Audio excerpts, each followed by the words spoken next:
Boa noite a todos. Que privilégio estarmos aqui, mais um domingo, para podermos juntos celebrarmos a Deus e estarmos meditando na palavra também. Já havia 2 domingos que eu não trazia mensagem e tantas coisas aconteceram nesse tempo, tantas ideias vieram na minha mente, mas claro, a gente ora e Deus vai confirmando. E há muitas coisas que eu quero falar para a igreja nos próximos domingos, sobre um tema que já se alinha conosco. Eu já falei, na verdade o pastor Mário já deu até uma introdução também ao assunto e trouxe a temática, mas que ela está na linha do que nós somos enquanto declaração da igreja. Somos uma família com um compromisso de viver, adorar e anunciar a verdade. Essa é a nossa declaração. E falamos bastante sobre família, inclusive domingo passado tivemos o privilégio de mais uma vez sermos tocados por Deus sobre o aspecto da família, porque esse é um tema que a gente sempre vai estar voltando. E hoje quero começar uma série de mensagens sobre o compromisso. Compromisso com Deus, compromisso com a obra de Deus, compromisso com a igreja, compromisso com pessoas que nos relacionamos, compromisso de muitas maneiras e em todas as direções em que a palavra nos direciona. E há tantos textos, irmãos, eu precisei selecionar o que eu traria como algo que vai direto ao coração e à essência, com aplicações práticas para mim, para você, no nosso dia a dia. E hoje eu quero fazer uma leitura com os irmãos. Foge um pouquinho do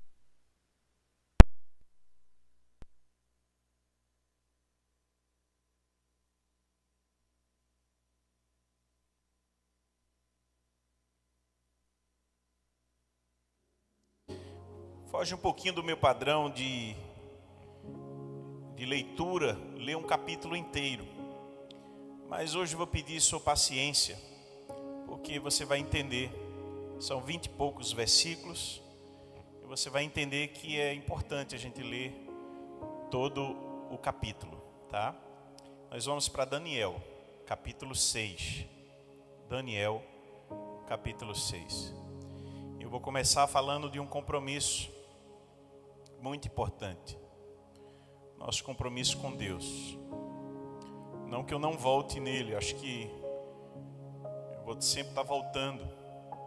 Mas a ideia de famílias, de homens, de mulheres, de pessoas que entenderam o Evangelho, entenderam a fidelidade a Deus, entenderam que as vidas precisam se submeter ao senhorio de Deus, ao senhorio de Cristo.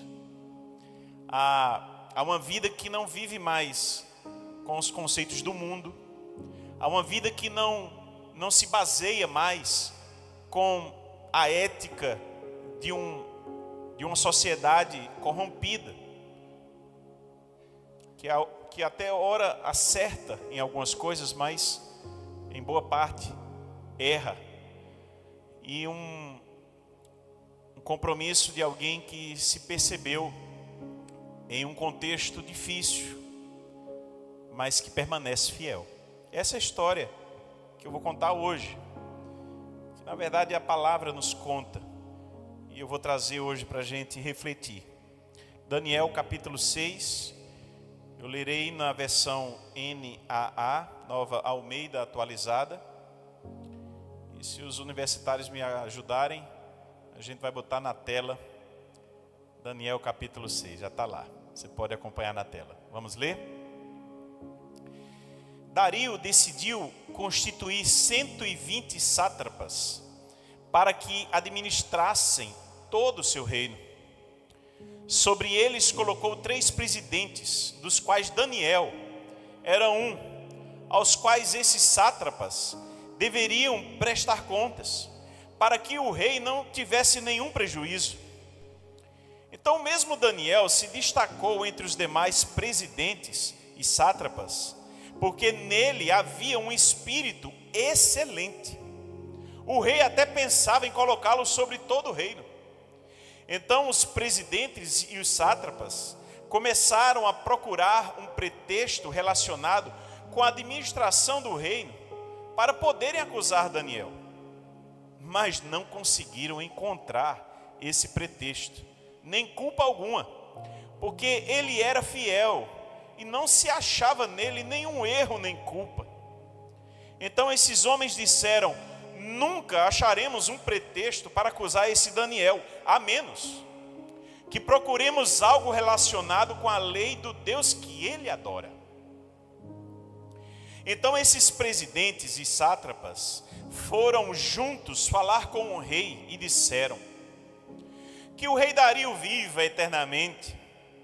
Todos os presidentes do reino, os prefeitos e sátrapas, conselheiros e governadores concordaram em que o rei baixe um decreto e sancione um interdito, ordenando que todo aquele que nos próximos 30 dias fizer um pedido a qualquer Deus ou a qualquer homem e não ao Senhor, ó rei, seja jogado na cova dos leões.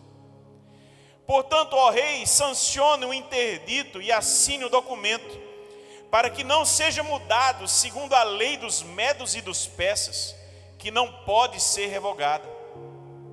E assim o rei Dario assinou o documento e o interdito. Quando Daniel soube que o documento tinha sido assinado, voltou para casa. Em seu quarto, no andar de cima, as janelas abriam para o lado de Jerusalém. 3 vezes por dia ele se punha de joelhos, orava e dava graças diante do seu Deus, como era o seu costume. Então aqueles homens foram juntos até a casa de Daniel e o encontraram orando e fazendo súplicas diante do seu Deus. Depois se apresentaram ao rei para falar a respeito do interdito real. Perguntaram ao rei: não é verdade que o Senhor assinou um interdito ordenando, no espaço de 30 dias, que todo homem que fizesse um pedido a qualquer Deus ou qualquer homem, e não ao Senhor, ó rei, fosse jogado na cova dos leões? E o rei respondeu: sim, o interdito está em vigor, segundo a lei dos medos e dos persas, que não pode ser revogada. Então eles disseram ao rei: esse Daniel, que é dos exilados de Judá, faz pouco caso do Senhor, rei, e do interdito que o Senhor assinou. 3 vezes por dia ele faz a sua oração. Ao ouvir isso, o rei ficou muito triste e decidiu livrar Daniel. Até o pôr do sol se empenhou por salvá-lo. Então aqueles homens foram juntos até o rei e lhe disseram: lembre-se, ó rei, que é uma lei dos medos e dos persas, que nenhum interdito ou decreto que o rei sancionou pode ser mudado. Então o rei ordenou que trouxessem Daniel e o jogassem na cova dos leões. O rei disse a Daniel: o seu Deus, a quem você serve continuamente, que ele o livre. Foi trazida uma pedra e ela foi colocada sobre a boca da cova. O rei selou a pedra com o seu próprio anel e com o anel dos homens importantes do reino, para que nada se mudasse a respeito de Daniel. Então o rei se dirigiu para o seu palácio, passou a noite em jejum e não deixou trazer à sua presença instrumentos de música, e o sono fugiu dele. Pela manhã, ao romper o dia, o rei se levantou e foi depressa à cova dos leões. Ao se aproximar da cova, chamou Daniel com voz triste. O rei disse a Daniel: Daniel, servo do Deus vivo, Será que o seu Deus, a quem você serve, continuamente conseguiu livrá-lo dos leões?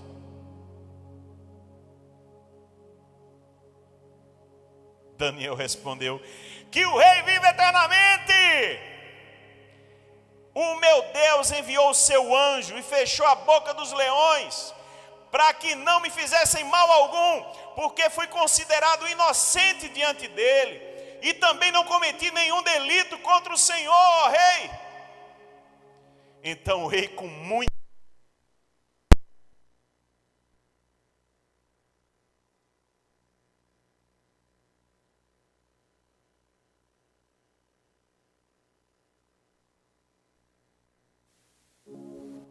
para você prestar atenção.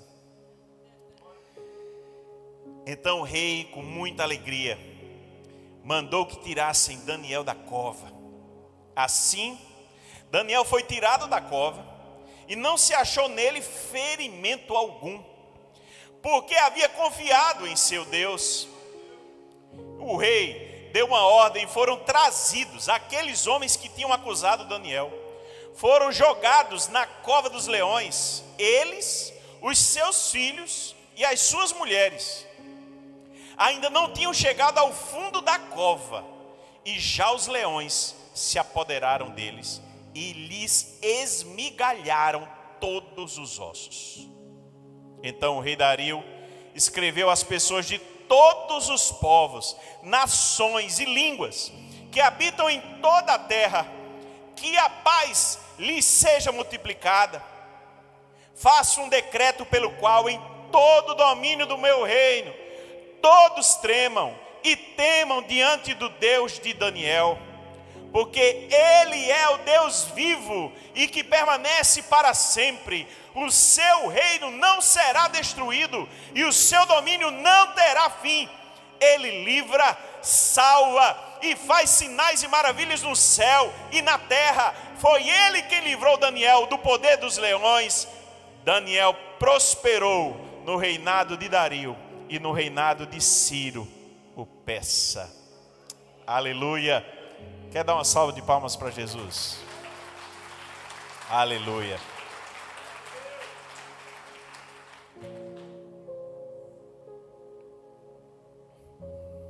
Eu era criança e minha avó, da Assembleia de Deus, plantou o Evangelho no meu coração. Hoje ela está com o Senhor. E eu me lembro todas as férias, no terraço, lá na Avenida Coremas. Mamãe cresceu, e brincando com os meus primos, aquele suor descendo assim de biqueira, sabe, com grude, a gente sem camisa, lembra, né, da cena? É assim, quem teve infância boa, não tinha celular, não tinha videogame, a gente viu surgir o primeiro videogame do Brasil.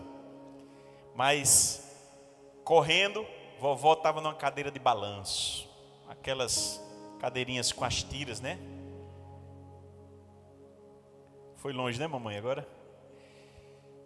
E ela fazia assim, meu netinho, e eu netinho mesmo, né? Netinho, senta aqui. Eu vou, a gente tá brincando, não, mas é porque eu vou contar uma história. Ah, vó, vai contar a história? E qual era a minha história predileta? Daniel na cova dos leões. E vovó repetiu essa história para mim muitas vezes. Que bênção os vovôs e vovós poderem contar histórias. Mas eu ficava impressionado como Deus era poderoso, porque nas mesmas férias eu ia na bica, e lá tinha um leão que eu tinha pavor do leão. Era um leão já meio velhinho, meio caindo nos pedaços, eu não sei como é que ele estava, mas para uma criança que era eu morria de medo do leão. E, sinceramente, uma cova cheia de leões, quando vovó falava e Daniel foi jogado na cova dos leões, a primeira vez que eu vi, fiquei com aquele medo, aquele pavor, meu Deus do céu. Mas meu netinho, Deus fechou a boca dos leões. Foi, vó, Foi, vó. Fechou. Porque Deus é quem criou o leão, criou a boca, fez tantas coisas. E Deus é o soberano. E isso não saía da minha mente. O livro de Daniel, profeta Daniel, um livro tão importante na Bíblia. Um livro que conta a história e é o momento onde acontece logo após o primeiro ataque da Babilônia até Jerusalém. Eles saqueiam a cidade, eles levam o povo exilado para a Babilônia. Entre eles 4 homens da descendência, inclusive, de Davi, família real. Daniel, que passou a ter o nome de Beltesazar, Ananias, Misael e Azarias. Você vai conhecer mais pelos nomes de Sadraque, Mesaque e Abednego. Quem nunca ouviu vai dizer, que nome bonito, que nome horrível. Mas eram nomes babilônicos, né? Mudando, tentando mudar a identidade de um povo que tinha uma identidade muito forte. O povo hebreu, o povo judeu, uma identidade muito forte. E eles tentaram a todo custo mudar as práticas. E o livro ele circula em torno de manter a esperança de um povo, enquanto estava em terra exilada, a pensar que ainda assim Deus era soberano, que Deus cuidava desse povo, que valia a pena ser fiel. Do capítulo 1 ao 6, Daniel, o livro, ele vai retratar algumas histórias, 6 histórias, e de 7 a 12 vai mostrar visões do futuro. Há quem diga que aquela noite inteira, Daniel, com o anjo que apareceu ali para fechar a boca dos leões, há quem diga que aquela conversa da noite inteira era já o anjo falando das visões para Daniel. Então, Daniel capítulo 1, você vai ver uma história belíssima, que é o povo começando a querer introduzir, mudar a cultura deles, alimentar. Mas Daniel e os seus amigos se mantêm fiéis a regra da Torá de alimentação. E há recompensas. Daniel capítulo 2 vai mostrar a história do sonho, da estátua. 3, a história da fornalha, tão conhecida, que virou música, onde aqueles amigos de Daniel se mantêm fiéis e aparece um 4º homem dançando depois ali. A gente, dançando já é interpretação, mas com eles ali na fornalha. Uma ideia de que Deus é fiel, que vale a pena ser fiel, que Deus não perdeu o controle de nada. Então, com isso, com o livro, a ideia era fortalecer cada um que lesse, os conterrâneos, e prepará-los, porque ainda haveria muita perseguição. Na verdade, irmãos, quando o povo vai saindo do exílio, vai voltando, eles ainda eram vassalos da Pérsia.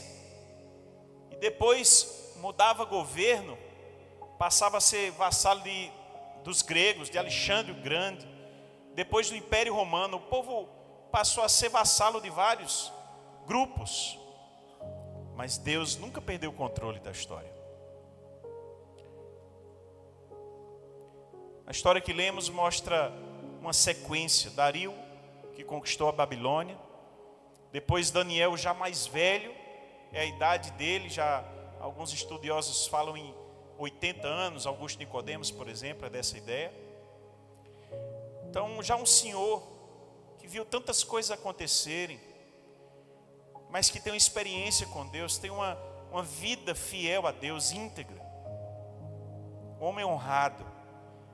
E tão reconhecido que aquele novo governo o coloca como um dos 3 presidentes, acima de 120 outros homens que auxiliavam na administração. Então,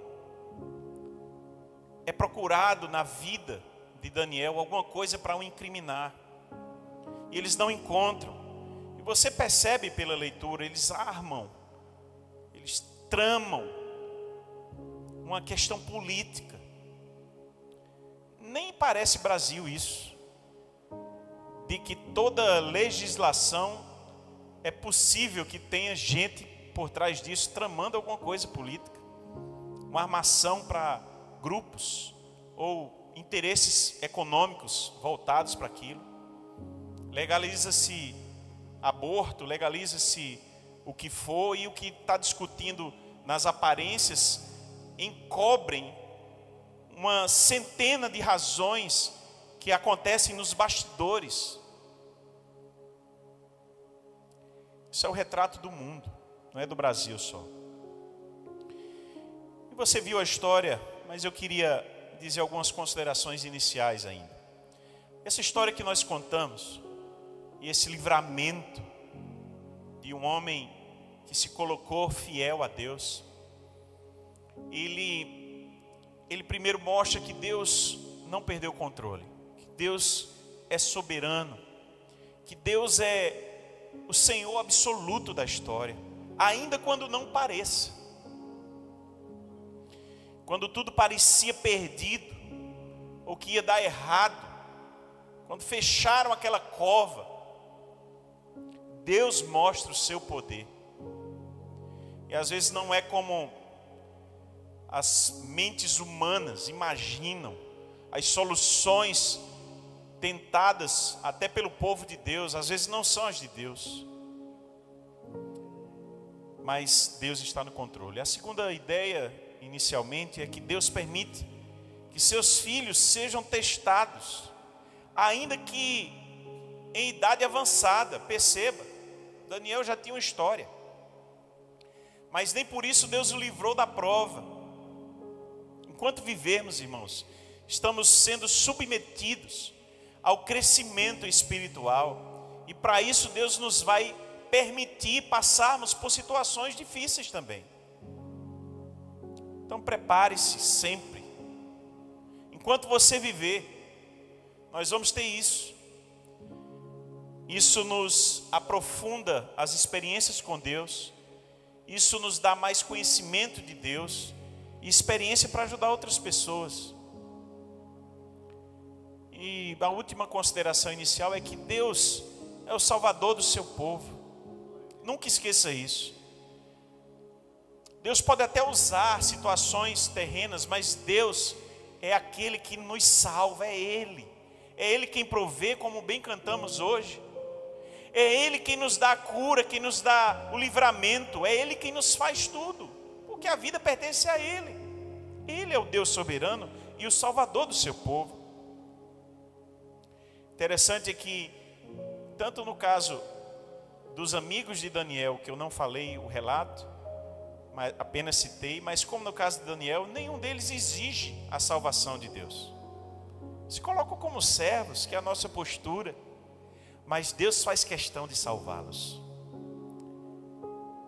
A beleza de como Deus ama e manifesta. Outros não tiveram a mesma sorte, né? João Batista, por exemplo, foi decapitado, na verdade. Degolado é só decapitado, cabeça arrancada. E outros tantos também tiveram momentos muito difíceis e não foram poupados. Mas o compromisso e a fidelidade a Deus é o grande ensino disso. Eu queria trazer 3 lições, irmãos, que a gente aprende com a vida de Daniel. Eu até comentava com minha esposa Linda que esse texto a gente vai olhando e começa a fazer as anotações, tanta coisa que vem à nossa mente. E eu tive que selecionar 3 para poder não me demorar muito. Eu tenho um compromisso com os irmãos.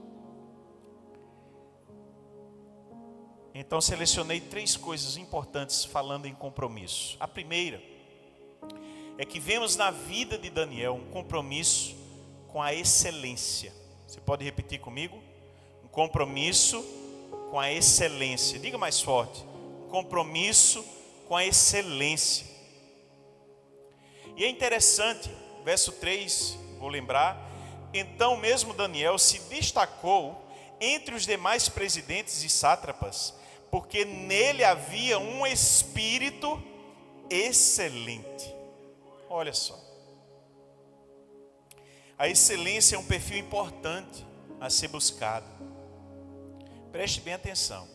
A excelência é um perfil importante a ser buscado. Eclesiastes 9:10 diz assim: tudo o que vier às suas mãos para fazer, façam conforme as suas forças. Porque na sepultura, que é para onde você vai, meu Deus, ninguém quer nem pensar nisso, né? Não há obra, nem projetos, nem conhecimento, nem sabedoria alguma. Irmãos, o que vem à nossa mão, tudo aquilo que vem para nós fazermos, é conforme o nosso empenho, nossa força. A gente precisa botar isso. O que se fala nesse texto aqui é a ideia de que você faça bem feito. Não deixe para depois, não, faça bem feito. Porque depois que você morrer não faz mais sentido nenhum. Perdeu o sentido, tudo. Há pessoas que nem deviam começar algo. Você sabia? Preste atenção. É uma frase dura, viu? Mas é a verdade. Há pessoas que nem deviam começar algo, porque elas vão fazer de qualquer jeito. Você já viu isso acontecer? Quem já viu acontecer? Vão gerar vexame, vergonha, porque vão fazer tão mal feito que vai gerar vergonha para ele, para uma mãe, para um marido, uma esposa. Não devia nem começar. Tudo bem que um bebê não tem excelência no que faz, porque ele vai aprender ainda. Então, bebês espirituais, a gente tem que ter o cuidado de estimulá-lo, de fazê-los crescerem em Deus. Quem começou um processo deve se esforçar para ficar bom, para fazer com excelência. Eu estou falando de todas as áreas de nossa vida, as nossas escolhas. Há pessoas que simplesmente não se esforçam. Se você não se esforça para fazer bem feito, pare de fazer. Não gere vergonha não para o reino de Deus. Não gere mau testemunho para a sua família, para as pessoas que convivem e apostaram em você. Aí eu pensei que eu já comi bolo mal feito. Quem já comeu um bolo que você quis cuspir na hora? Eu gosto de ilustrar com coisa bem prática do dia a dia, né? Essa semana ganhei 2 bolos. Tá ficando difícil, viu, irmãos?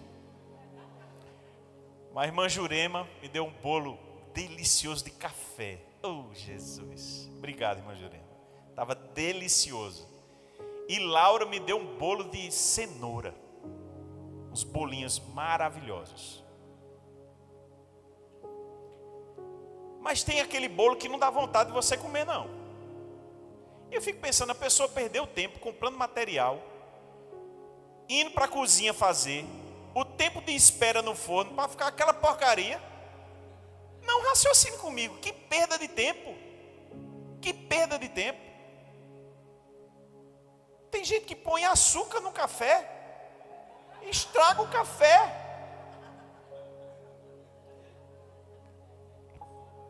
Meu Deus do céu. Não, gente, o que você vai pensar é coisa simples do dia a dia. Fazer coisa bem feita. Isso vai da nossa alimentação ao trato da esposa, ao trato do marido. Cuidado, gentileza. Fazer bem feito, com excelência. Excelência precisa ser uma marca nossa, minha, sua. Fazer bem feito, o que faz? Pensar no melhor para o outro. Eu fui no restaurante uma vez e esperei um tempão para ser atendido. Eu já estava ficando enfesado, como a gente diz. Mas aí depois eu pensei, meu Deus, eu estou com vontade de ir embora.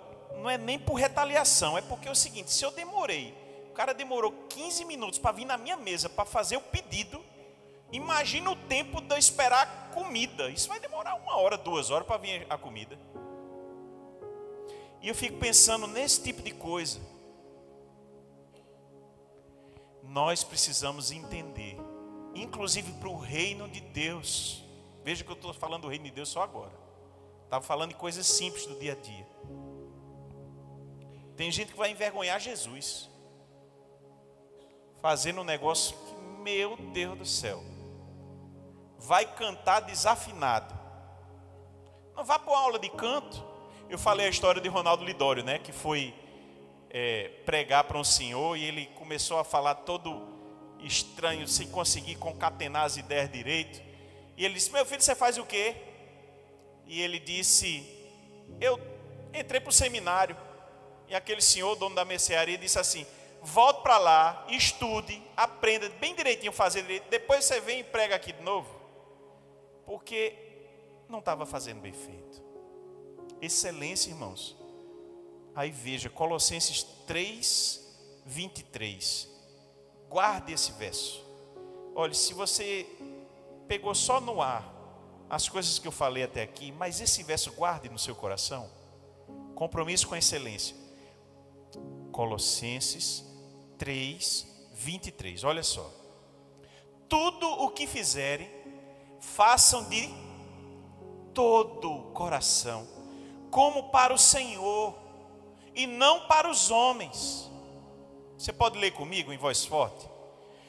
Tudo o que fizerem, façam de todo o coração, como para o Senhor e não para os homens.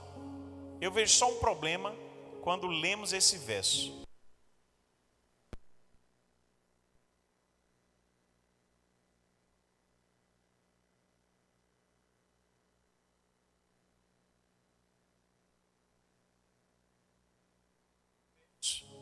Nós fazemos para o Senhor de qualquer jeito. Esse é um problema. Tem gente que vai fazer de qualquer jeito. Mas o texto nos ensina: tudo que fizerem, façam de todo o coração, como para o Senhor e não para os homens. Agora, cuidado com algumas coisas. Não seja excelente por você, por orgulho, por buscar a perfeição para ser o perfeito. Você já viu aquela história? A pessoa diz: eu tenho um defeito. Qual é o defeito? Quero fazer tudo perfeito. Isso é orgulho, gente. Parece ser orgulho. Às vezes nem é assim a pessoa. Às vezes é para mostrar exatamente o que não é, né? E às vezes também é um toque. Já viu gente com a sandália virada de cabeça para baixo? A pessoa passa, vê a sandália de cabeça para baixo, aí fica agoniadazinha. Meu Deus do céu, eu tenho que desvirar a sandália. Vai desvirar a sandália. Isso é toque, viu, irmãos? É terapia que você precisa. Precisa de um psicólogo, precisa de terapia. Porque a sandália lá não vai mudar nada na sua vida. Ela está de cabeça para baixo ou não. Mas fala a verdade. Quem já teve vontade de desvirar a sandália? Eu já tive. E eu, depois que disse que precisava de terapia, todo mundo ficou meio com... Tenha coragem? Levanta a mão. Já tive vontade de desvirar a sandália? Já. Mas analise friamente. Não muda nada no planeta. Não muda nada. É só toque nosso. Então não confunda excelência com uma síndrome de ser perfeito, ou com um problema, inclusive, que você precisa de terapia, que você tem toque. Tem uma mancha ali. Tira. Perfeição nesse sentido. Quem está entendendo o que eu estou dizendo? Eu estou falando sobre ser excelente. Desenvolver a ideia de fazer bem feito, para glorificar a Deus, não para glorificar o homem. Amém? Entendido isso? Você tem dado o seu melhor para Deus? Faça essa pergunta hoje para você. Você tem sido o melhor pai? Você tem sido o melhor esposo? Você tem feito isso com excelência? Você tem sido o melhor trabalhador? A melhor esposa? O melhor filho, o melhor servo? Pergunte isso para você hoje. Em que você pode melhorar para ser excelente? Talvez você tenha feito coisas demais. Talvez algumas coisas na sua vida você precisa cortar para fazer as outras que ficarem, que são prioridade, fazer bem feito. Quem está entendendo o que eu estou dizendo? Amém. Segunda coisa, irmãos, que aprendemos com Daniel é o compromisso. A primeira foi o compromisso com a excelência. O segundo é o compromisso com a integridade. Você pode repetir comigo? Compromisso com a integridade. Então, verso 4. Os presidentes e os sátrapas começaram a procurar um pretexto relacionado com a administração do reino para poderem acusar Daniel. Mas olha só, não conseguiram encontrar esse pretexto, nem culpa alguma, porque ele era fiel e não se achava nele nenhum erro, nem culpa. Então esses homens disseram: nunca acharemos um pretexto para acusar esse Daniel, a menos que procuremos algo relacionado com a lei do Deus que ele adora. Olha, certamente, gente, o texto não fala, mas certamente aquela turma conhecia Daniel, conhecia já de muitos anos. Você acha que o Dario chegou e colocou ele como presidente por quê? Ele conhecia Daniel? Não, ele chamou. Quem é a turma que resolve aqui as coisas? Quem é que faz com excelência? Quem são homens corretos que eu possa confiar? E Daniel apareceu. Alguém disse: ah, Daniel. Pergunta: Daniel. Ele é o cara pode confiar nele. Pode confiar, é Daniel. Aí veja, eu não sei, eu já quero aplicar assim: como é que as pessoas têm visto você? Como vê Daniel, como viram Daniel? Como é que você tem se visto no espelho? Porque se a gente enganar as pessoas, mas quando se olha no espelho, embora tem gente que ainda tenta se enganar, né? Mas é mais difícil, é preciso um esforço muito grande para você se enganar. Lá no fundo você sabe. E como é que Deus tem lhe visto? 3 focos importantes da visão. Como as pessoas lhe veem, sobre integridade. Como você se vê e sabe se está íntegro, se é íntegro. E como Deus lhe vê. É possível ser íntegro, mesmo cercado de corrupção. Veja, havia 120 sátrapas e 3 presidentes, Daniel. Então veja, os outros 2 presidentes e os 120, o texto diz que eles foram conversar com o Dario. Aí perceba, todo mundo tentando tramar contra o cara, todo mundo corrupto, mas Daniel fiel. E o texto inspirado diz que ele era fiel. Fiel, e não explica muito, irmãos. É fiel ao rei que ele servia, é fiel a Deus, é fiel para quem ele convive. Um homem fiel, confiável, um homem que não se mete com traição, que não se mete com corrupção. Integridade, compromisso com Deus mesmo em minoria. É possível, sim. Aliás, normalmente a gente vai ficar em minoria, né? O cristão genuíno vai ser minoria no mundo. É possível, irmãos, não se vender. É possível amar mais a Deus que o poder. É possível amar mais a Deus que o dinheiro. É possível ser íntegro tanto na adversidade como na prosperidade. Veja que Daniel, ele estava naquele momento já em prosperidade, já era um homem colocado para governo, um homem reconhecidamente que estava sendo colocado ali para governar. E ele já tinha tido outros momentos de vida. Há pessoas que, enquanto eram limitados, você vai conhecer pessoas assim, pessoas que, enquanto estavam na adversidade, no sofrimento, na dificuldade, até conseguiam ser fiéis a Deus, oravam mais, sabe, buscavam mais a Deus, vinham mais para a igreja, para o culto, que estava passando dificuldade. Aí começaram a crescer, sei lá, como profissional autônomo, como empresário. Aí começaram a não ter mais o tempo de vir para a igreja, ou de orar em casa, ou de, não sei, ficou diferente a relação com Deus, com os outros. Às vezes a prosperidade afasta de Deus, quando deveria ser o motivo de gratidão, quando deveria ser aquilo que reconhecidamente você coloca diante de Deus. Senhor, agora que eu vou para a igreja, agora que eu faço questão, Senhor, de contribuir, agora que eu faço, Senhor, a minha parte no reino, vou fazer mais, vai ter um pequeno grupo na minha casa, vai ter mais isso, mais aquilo, vou fazer mais, porque o Senhor está sendo mais fiel ainda comigo. Nem sempre isso acontece, irmãos. Daniel foi fiel no pouco, estava fiel no muito agora.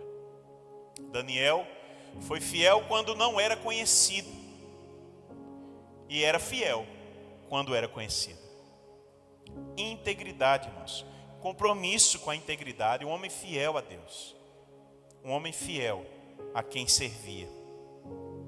E claro, vale a ressalva que apenas quando, e a Bíblia nos autoriza isso, quando a lei de um país, ela vai confrontar diretamente a lei de Deus, aí as palavras de Paulo, importa mais agradar a Deus do que aos homens.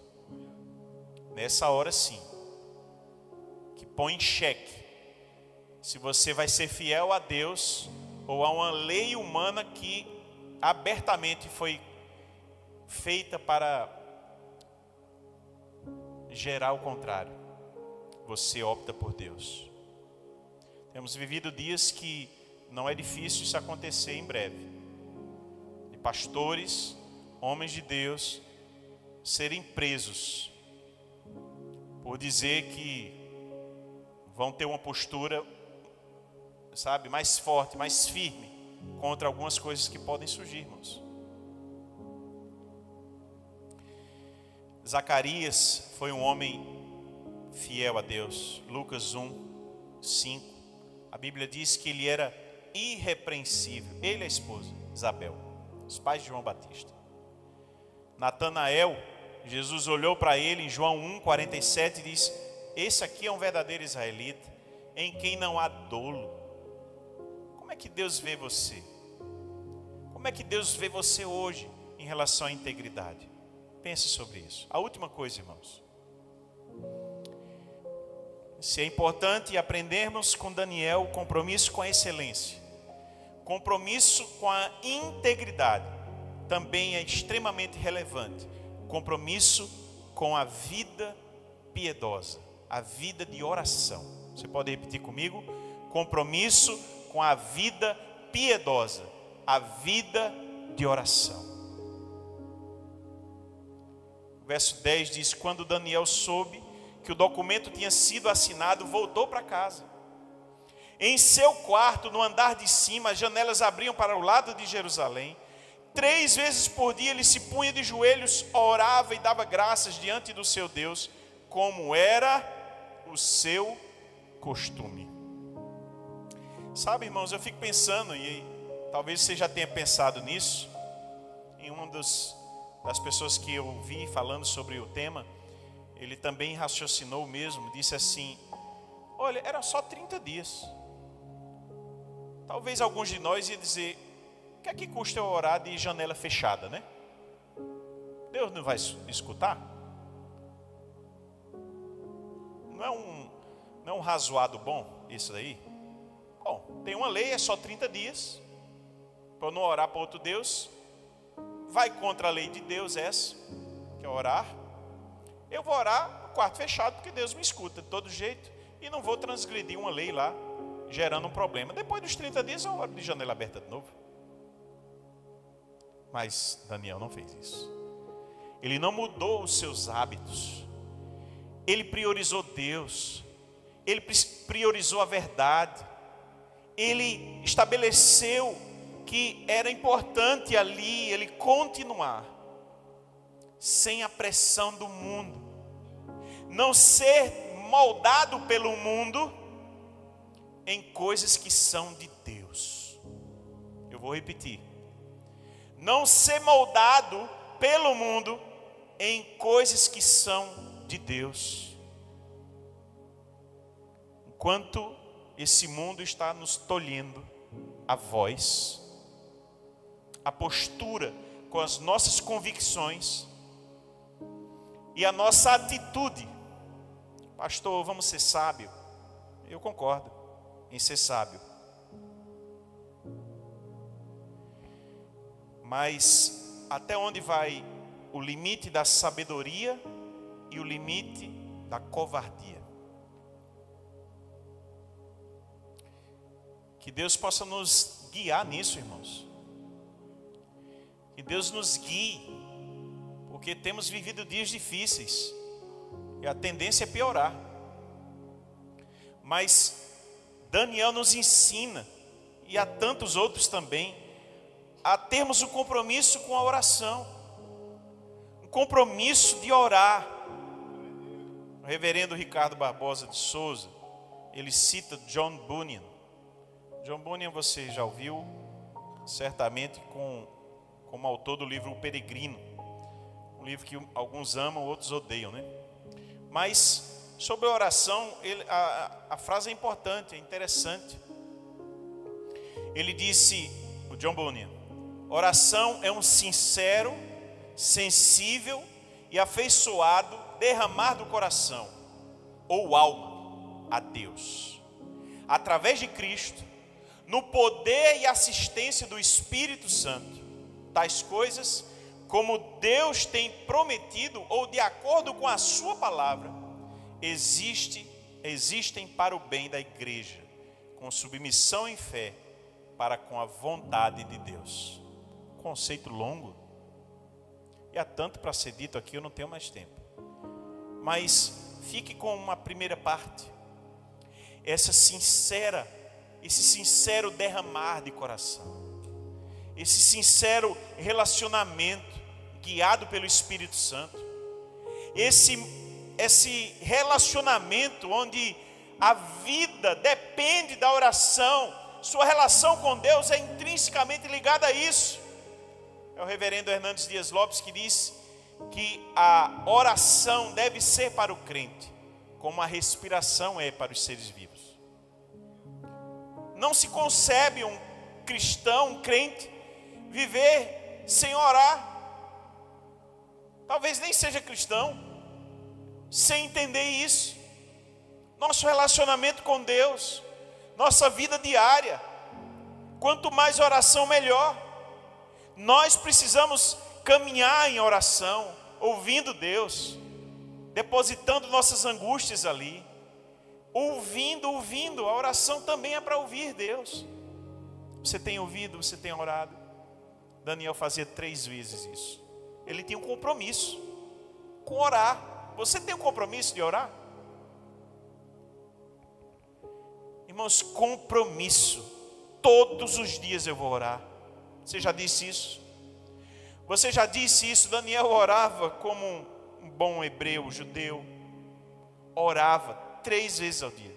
Era o hábito. Quantas vezes você ora? Como você tem orado? Em que intensidade?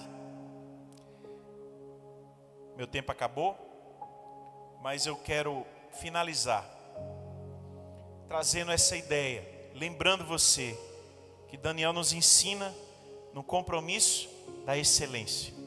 O compromisso de você ter muito mais do que uma vida de aparência, mas uma vida de integridade.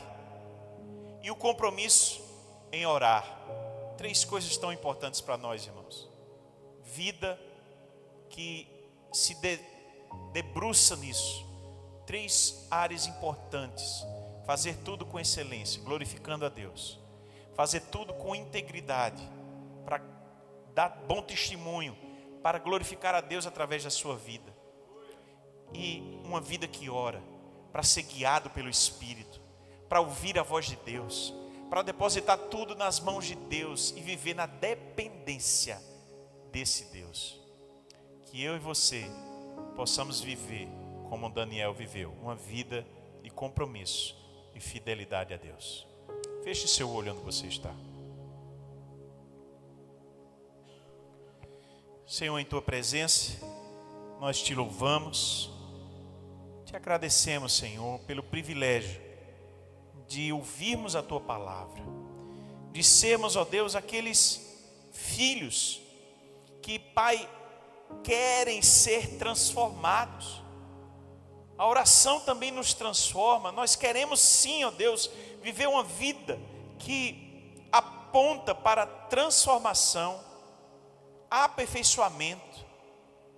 Deus, queremos caminhar para o alvo, caminhar para parecer cada dia mais com Jesus.